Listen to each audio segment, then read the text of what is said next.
Ay, alam ko to eh. Ito yung tulog ako tapos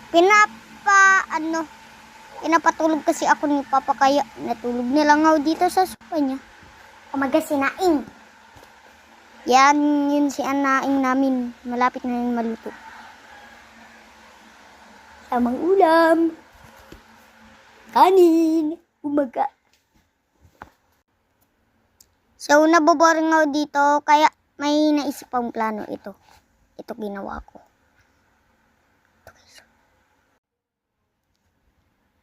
O diba mukha akong OA, sinasayaw ko pa yun, take me back home.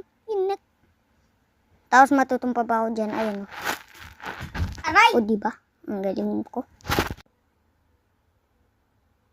So, nakadapa nga pala dito, kaya iniisip ko na sa underwater. Ay, alam ko to, nakatulala lang ako dun sa altar, kaya binidyoan ako ni Papa ko umaga. Oh my God, this is the end! Lagot